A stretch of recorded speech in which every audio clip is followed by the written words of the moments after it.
Man, that last video was pretty good, wasn't it? That's cool. Dude, my Jewish friend sent this to me on Good Friday. That's a picture from Jerusalem. Bunch of people carrying these giant wooden crosses. That's awesome. See, that's why I say there are good Jews, okay? She's got Jesus in her heart. She just doesn't know it. But yeah.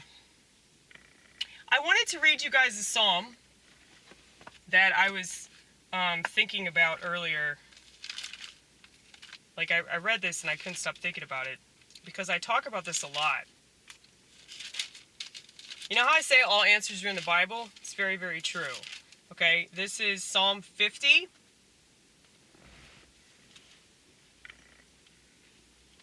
Now, something I wanted to talk about was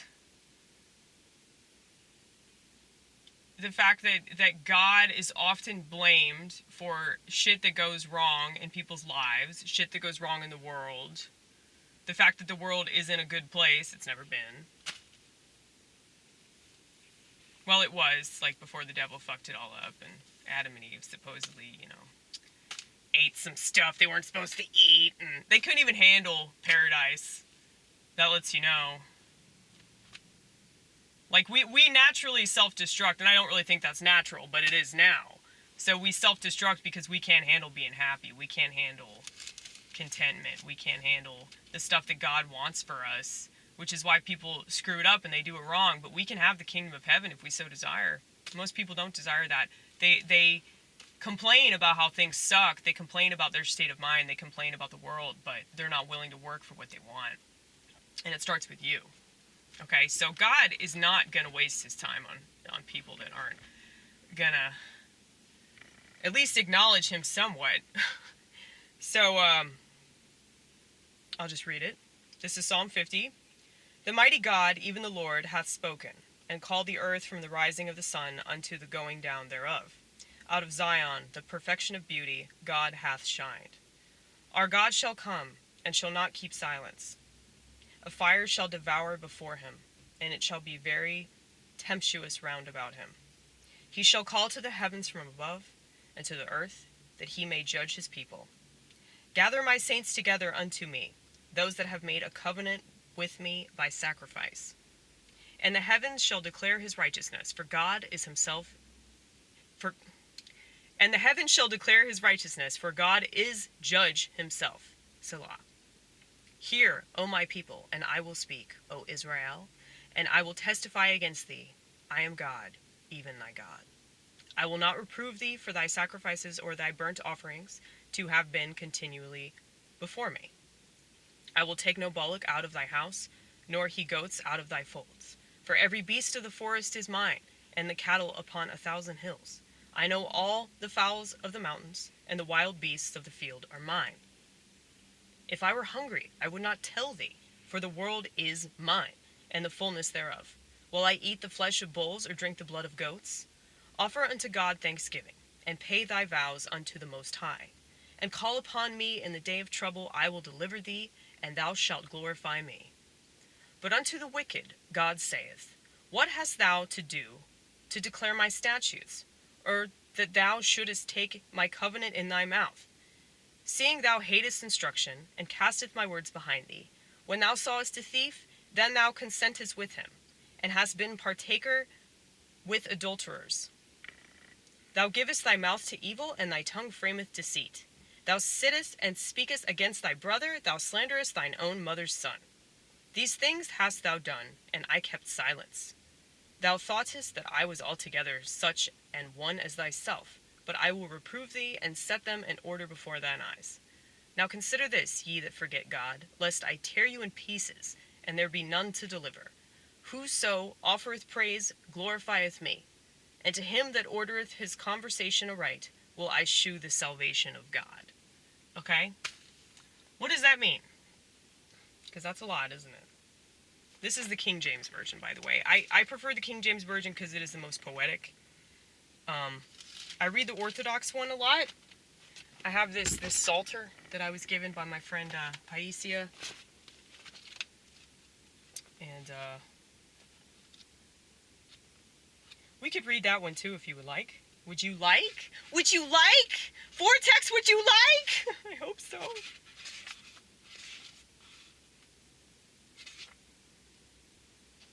Well, I would like. Okay, how about that? Okay, this is easier. This is actually easier to decipher. The Lord, the God of gods, speaks and summons the earth from the rising of the sun to its setting. Out of Zion shines forth the perfection of his beauty. God, our God, shall come openly and shall not keep silence. A fire shall be kindled before him, round about him shall be a mighty tempest. He shall call to the heavens above and to the earth, that he may judge his people. Gather to me, my venerable ones, who made a covenant with me by sacrifice. The heaven shall declare his righteousness, for God himself is judge. Hear, O my people, and I will speak to you, O Israel. I will testify to you, I am God, your God. I will not reprove you for your sacrifices. Your burnt offerings are continually before me. I will accept no bull from your house, nor he goat from your folds. For all the wild beasts of the forest are mine, the cattle on the hills and the oxen. I know all the birds of the air, and the beauty of the field is mine. If I should be hungry, I will not tell you, for the world is mine and all its fullness. Will I eat the flesh of bulls or drink the blood of goats? Offer to God the sacrifice of praise, and pay your vows to the Most High, and call upon me in the day of trouble. I will deliver you, and you shall glorify me. But to the sinner, God has said, why do you recite my statutes or take my covenant in your mouth? For you have hated discipline, and have cast my words behind you. If you saw a thief, you ran along with him, and you cast your lot with adulterers. Your mouth has multiplied wickedness, and your tongue has framed deceit. You sat and spoke against your brother, you slandered your mother's son. These things you have done, and I have been silent. You thought wickedly that I should be one like yourself, but I will rebuke you and lay the charge before you. Mark these things then, you who forget God, lest I rend and there be no deliverer. The sacrifice of praise will glorify me. There I will show him the salvation of God. That was a little easier, wasn't it? Yeah, so God's not going to waste his time with haters, okay? God's not gonna be like all these losers on the internet that have to respond to every hateful comment, you know? So that one part that I really like about, you know, we make sacrifices. Like, you have to sacrifice a piece of yourself. The piece of yourself that is of the world. You know, you have to get rid of that. And you have to live for him.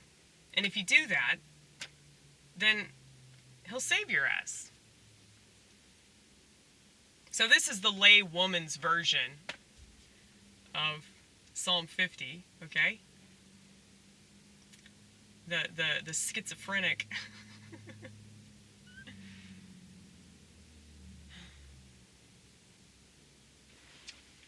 I say I'm schizophrenic because I do understand that a lot, but I know that that's what people will say about me, so I'll just say it before you do, okay?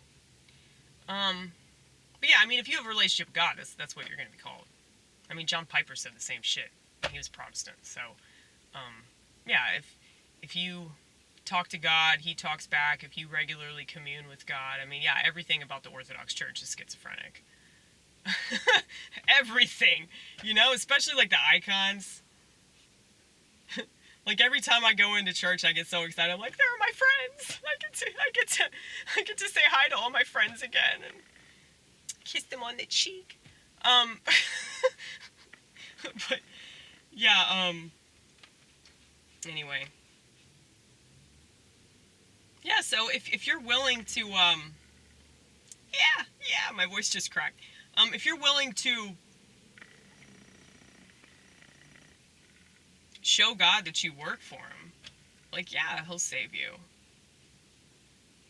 But if you shun God, or if you reject all that, or you just pretend that you go along with it but you really don't, like, he's gonna see straight through your bullshit.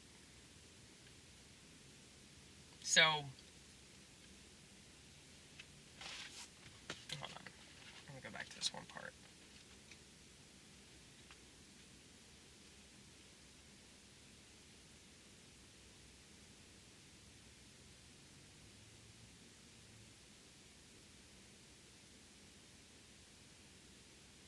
You have hated discipline, you have cast my words behind you. If you saw a thief, you ran along with him, and you cast your lot with adulterers. Your mouth has multiplied wickedness, and your tongue has framed deceit. You sat and spoke against your brother, you slandered your mother's son. These things you have done, and I have been silent. You thought wickedly that I should be one like yourself.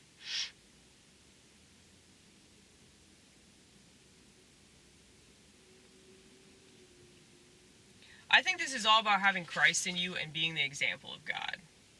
You know? And like, that's why I say that people that are of God can judge people. We judge people righteously, though. Like, we can rebuke people and say, no, you're wrong. No, you're wrong. Sodomy is not acceptable.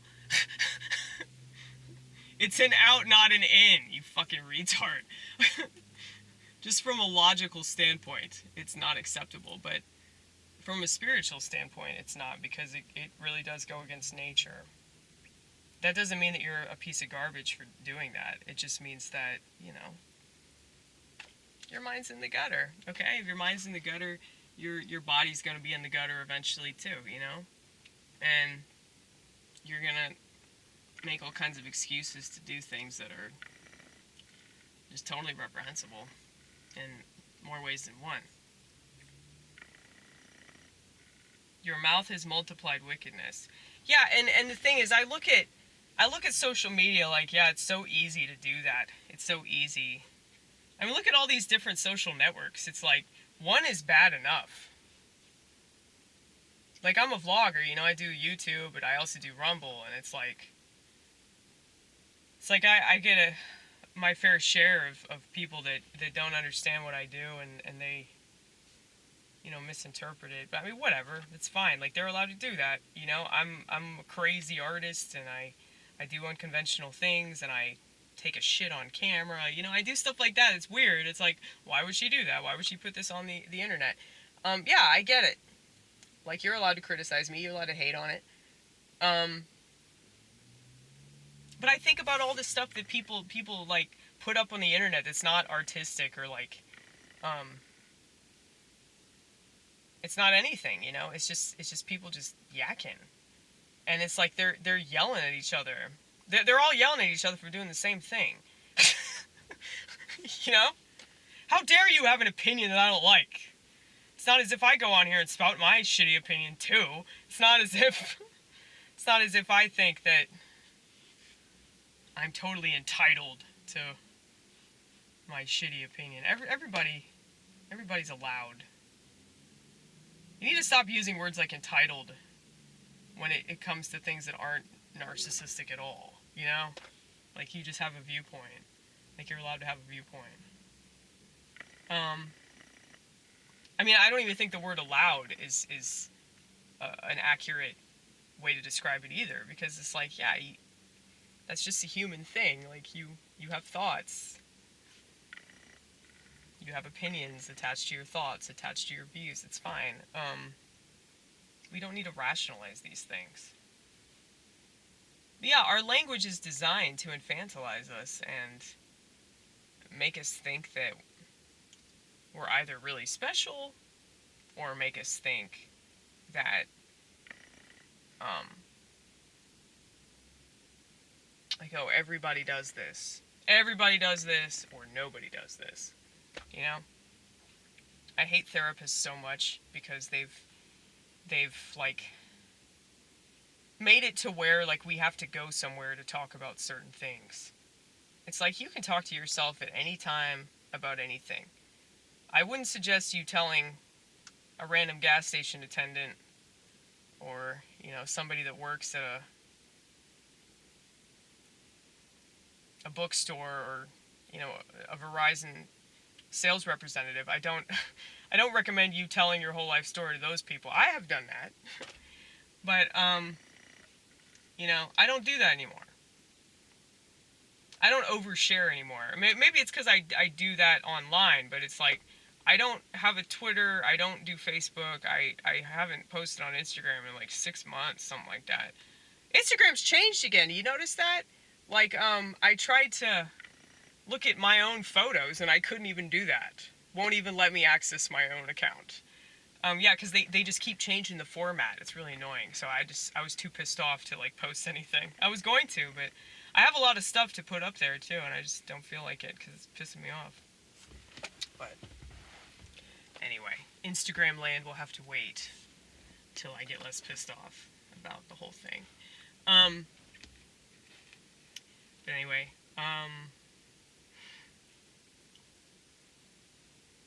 yeah, so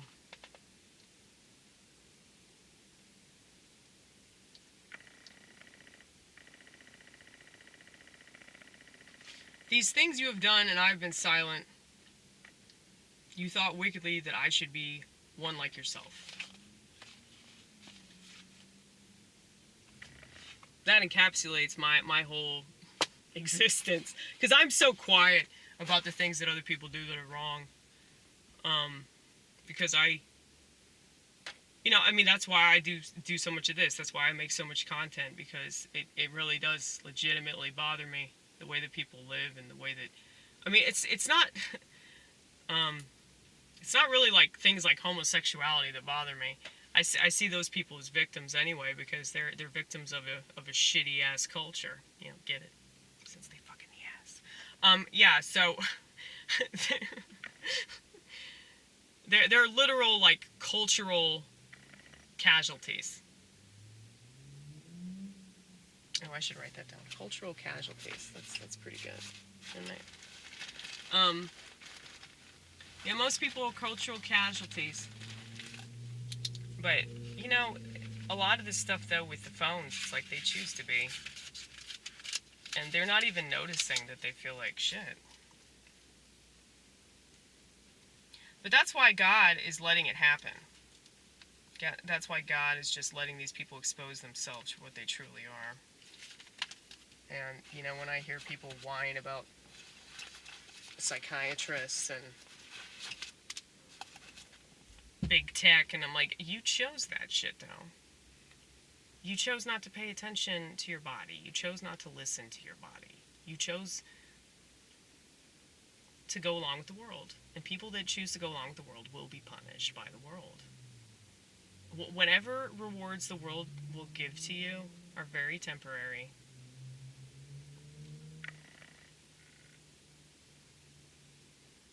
It's like, think about it like this. Like, love or affection from a narcissist, okay? It's very short-lived. It's very impulsive, They need whatever they need from you at the time, so they're just gonna say whatever they think you want to hear to butter you up and make you feel good about yourself. And then when they find somebody else that does it better than you do, you're dead to them. They'll kick you to the curb so fucking quick. And I've seen it. I've been part of that, I've had that happen to me so many times. I don't even care. It doesn't bother me. It doesn't offend me that they're like that. I just feel bad for them that they do that. It's like a constant defense mechanism for them because they're so dead inside. They're so lost, and they don't have any security within themselves that they have to get it from everybody else. That's a really sad state to be in. And it's all because of their shitty childhood. It's all because of some horrible experience, that they had, that they suppressed and internalized. And we don't live in a society that encourages people to bring this stuff up to the surface. Luckily, I did enough drugs and drank enough booze to really understand that about myself. I always knew why I was drinking and using drugs the way that I was. Most people that drink and use drugs don't know why they do it to the extent that they do, and they abuse it, and they fuck themselves up. The reason why psych meds are so bad are because they're 100% synthetic. At least with alcohol and plants, it's like there's some natural element to that. And the people these chemists and these scientists that work on this stuff, like, they know how our brains work. That's why they're trying to mimic the way that we function, I've been doing a lot of extensive research on SSRIs because I'm trying to figure out why SSRIs in particular are so dangerous. And I really think it's because, like, they act as a sedative, but they also like boost your serotonin, which is really weird. So like, take ecstasy, the rave drug, the club drug. It was originally the love drug. So there were good intentions when they made this thing, but then it just became a thing that people did at raves. And if you want to dance for 6 hours and drink orange juice so you don't pass out, like that, that's what it's associated with now. But yeah, if you do too much of that, you won't have any serotonin. And you get super depressed the next day because you crash, right? If you do too much cocaine, if you smoke too much crack, if you smoke too much meth, like the same thing will happen because you're fucking with your serotonin. You'll develop anhedonia and you won't be able to experience pleasure the way that you used to because you fried those neural pathways. I think the same thing is happening with SSRIs, but it's sedative. So it's fucking with your serotonin, but it also zombifies you. Like that right there. It's confusing to your body from the fucking jump. Oh, shit, I'm so glad I got off Zoloft. Zoloft, Lexapro, Celexa, Wellbutrin, citalopram. I think I was on citalopram too.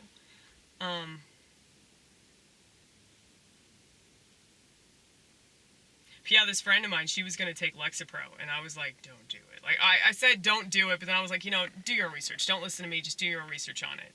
And I was like, from my experience, not a fun time. It makes more sense to just deal with whatever you're dealing with. And it's like, if you got to take drugs, like, do the drugs that help you think, not drugs that, like, turn off your awareness. But I understand, though, with psychedelics, it's very dangerous because it's like, if you think too much, then you end up in a mental institution, That's seriously why they throw us in there, is because we just think too much. We think too much, we feel too much. It's dangerous. But yeah, needless to say, she's not taking it. She's taking ashwagandha, and lavender. The natural stuff, and that doesn't even get you high, You don't have to get high to calm down.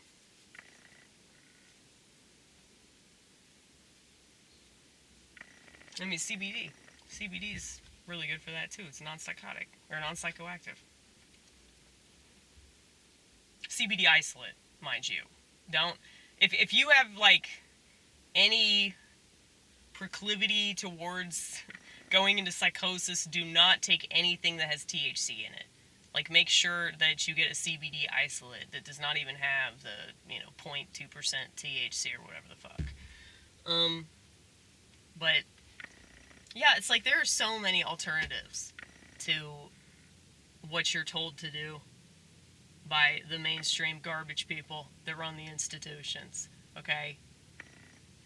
The fact that they push this shit in the institutions is everything you need to know.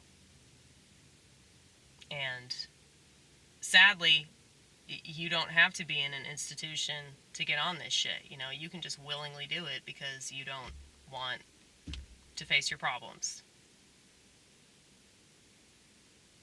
And I get that it's easier. I get that, popping a pill or, 5 to 8 to 15 pills is better, or it's like, it's a lot more convenient than, exercising, changing your diet, changing your sleep schedule, not staring at your phone all the time,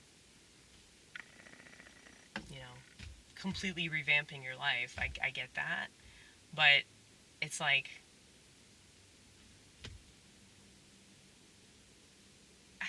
how can you feel sorry for somebody that willingly makes decisions that are like the easy way out, People that are taking the easy way out are being punished for that, So, how people will say that about suicide, like committing suicide is taking the easy way out. Well, it's like, I would say that you're doing that when you're alive. And you're in hell. You're in a spiritual hell. You are cut off from God.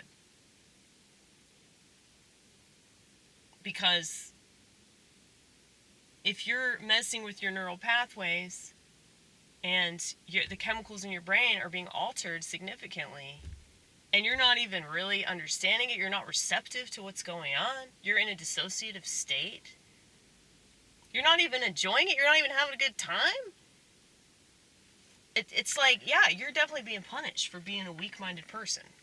And I'm sorry if that comes off as really harsh, but it is. Like, I will just say it because it needs to be said, and I'm probably going to lose another subscriber, but that's fine. You should be here anyway if you can't handle this kind of information.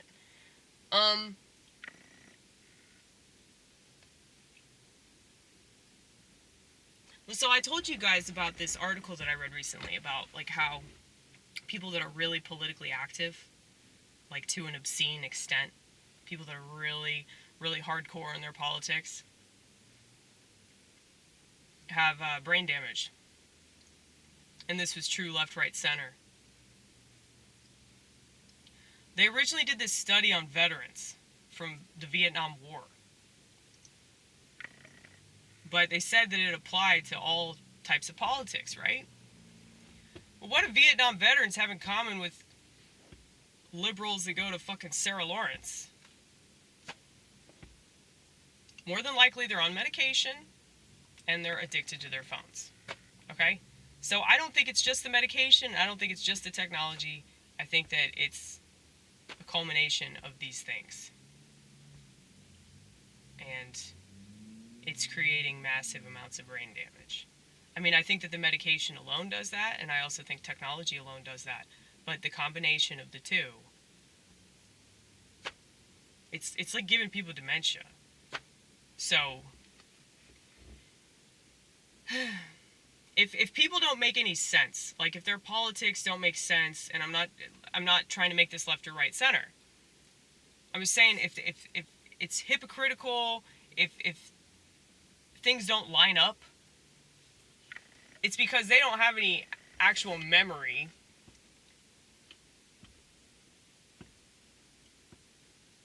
But they don't have much of a conscience either, you know? They don't have much of a conscience, and they don't have empathy. I mean, they don't have empathy for themselves. If they don't care what's happening to them,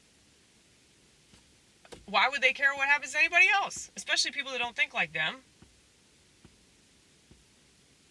So, I mean, that's kind of stupid that I even said that. People don't think anymore. It's just stupid. They don't really feel either. They think they feel. But they really don't. Because they don't know what either of those things even are. Now, I understand that I sound really judgy right now, like, but I am coming from a place of, like, really intense emotion and really intense thought and really intense, you know, cognition or whatever. Like, I'm just always reflecting on everything and asking questions and wondering about the state of society and trying to improve upon it and looking for solutions, not just things that I find problematic. You know, because there's enough of that going on. We don't need to add to that. Long lists of people that do nothing but complain. So I try to be funny and I try to, you know, make the most out of this shit world. But, back to that psalm. If you work for God, God will work for you. If you work for the world won't actually work for you. Like, unless you're a piece of shit sociopathic narcissist. Okay? And they'll get their due. Like, their time is coming. So